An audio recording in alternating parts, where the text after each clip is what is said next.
Hey, good day to you. This is Todd. I'm just a regular dude walking in the Word. Today we are concluding Judges. All right. We've spent the last two chapters of the book in this camper, the shell of the camper. At one time, this was a good camper. It was being used down in the Keys as a nice place to stay when you were down there. And a hurricane came through and it survived the hurricane, kind of barely intact.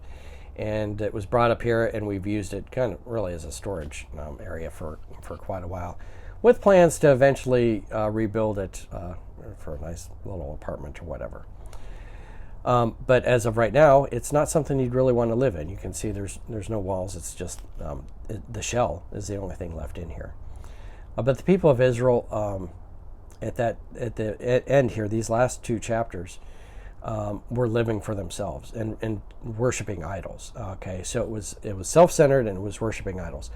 So they chose to live in conditions like this. Okay, rather than I can live in here, or I can live in a nice house that has a bed, it's air conditioned, it has food in there, all kinds of stuff, and I can choose to do that.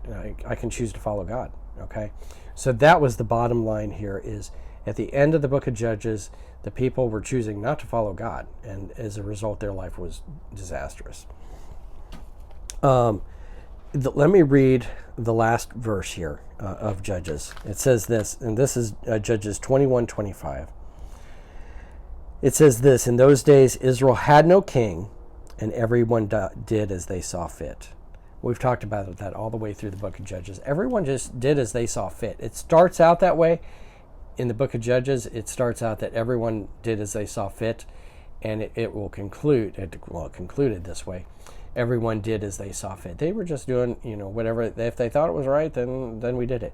And we saw how in the past couple days, how the Israelites, they were trying to correct very stupid things they did by doing even more stupid things, okay? And just terrible things that we're doing with women being abducted, with murder, and all that stuff going on. Okay. The book of Judges, I also wanted to conclude by talking about, we had talked about at the beginning, that the book of Judges is a cycle. Okay. We didn't have Judges much at the end here because they were stuck in that cycle at that one point. But it starts out in the cycle that the people would be, we'll start at the top here, the people would be following God and serving him, and things would be good.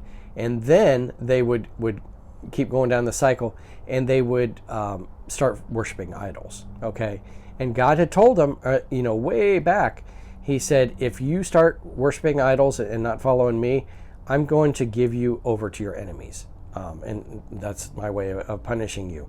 And so that would happen. They would end up with the enemy.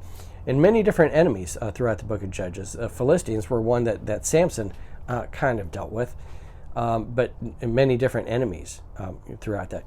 So they're handed over to the enemies. That's at the bottom. Then a judge comes along, and because the people cry out to God, and they're like, "Oh, we're tired of being in bondage to the enemy." Okay, so they cry out to God and say, "God, we want to serve you. We want you to rescue us." So God sends a judge, and the judge rescues them. And then they're like, "Oh, we love God, and we love having this judge, rule over us." That lasts for a while until the judge dies, and then they start, worshiping idols again, and then the cycle continues on. Okay, keeps on going like that. So that's the cycle that I wanted to go back over that, the cycle of the judges. So that brings a conclusion to the book of Judges. It's a fascinating book. It's a lot, and you can look at it and you can go, the book of Judges, that was good in the Old Testament. But you look at it and it's like there's a lot of similarities to what is going on today. You can go, oh, those last chapters in the book of Judges are just terrible. We people are not like that. Oh, give me a break. We're just as bad as that. I mean, all kinds of stuff, that the evil that we are doing as people, as a nation, okay, that we're just as guilty of doing that same evil stuff. And it's because we're self-centered, and we're not worshiping idols that we've carved. We're worshiping the idol of ourself. Okay, we're not worshiping the awesome God that we serve. Okay, and so I'd encourage you, as we are concluding the book of Judges, it all points to God. Okay, if we follow God, worship God, that's what God has intended, and our life will be a whole lot better for that. It's not going to be all like, I'm going to be wealthy and all that stuff. I'm not crazy about that. But God has designed us to be worshipers of Him. All right. Thanks for watching. And as we conclude the book of Judges, we'll start tomorrow on a different book. We're going to be jumping into the New Testament book, and you'll have to wait and see tomorrow to what we're going to be teaching then. We'll see you then. Lord's blessing to you.